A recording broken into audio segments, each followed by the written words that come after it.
I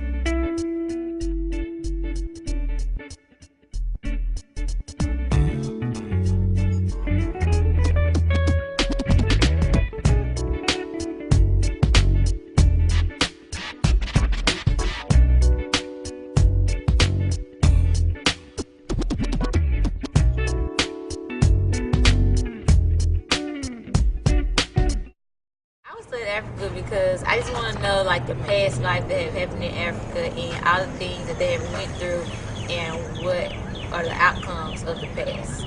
I would study Africa to know more about the culture and what it really stands for in life. I feel like we should study Africa because we need to look, because as far as like for African Americans, like those are like ancestors, like our family, because that's where we came from. So I feel like we need to learn about our past and like not to make that mistake again. Africa is home to beautiful sites that range from natural features, many ethnic groups, a variety of fauna, and man-made creations. The large area of land and vast population allows for a great deal of differentiation among these spectacles. They need food and they don't have much money or income. The first thing I think of when I think about Africa is like blood diamonds. When you see the children don't feed the children, because that's like what the media gives out to see, like that's what Africa is. I think that there are probably a lot of intelligent people in Africa. I think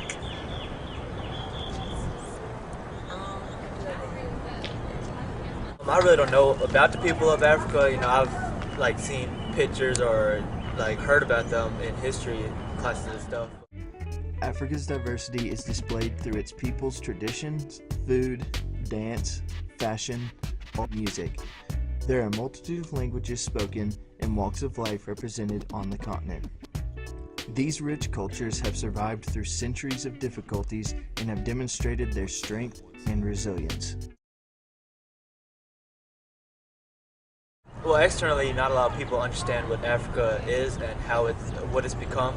And internally, I think that people are fighting and arguing over, you know, like resources and different conflicts, like wars and stuff. So I think that it's a mix of both, which contributes to like what condition it is. I believe they're in the condition that they in because the Europeans came over and took their land, and they had to pay taxes to become independent, which means now they're in debt because they had to pay another country to be independent in their own country.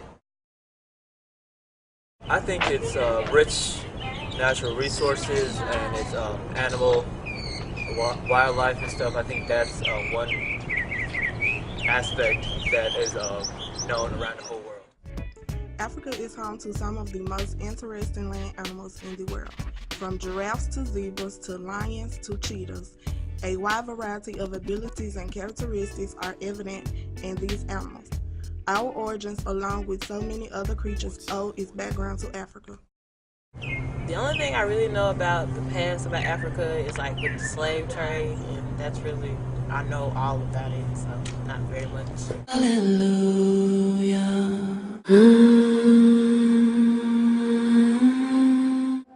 Africa is more than just a place on a map. Its rich and largely unknown history contains the essence of fairy tales, horror stories, and heroic fables, which no other continent can boast of. The complex social systems represent how intricate Africa's many civilizations were and are. We owe so many of our ideas, our resources, and much of our culture to Africa. How can anyone ignore it? Yet with all the beauty Africa possesses, how much do we really know about it? That is the best reason we can think of to study Africa, our ignorance of it. We need to know who the people behind the history were, what they did, and honor their way of life, whose influence on the world is immeasurable.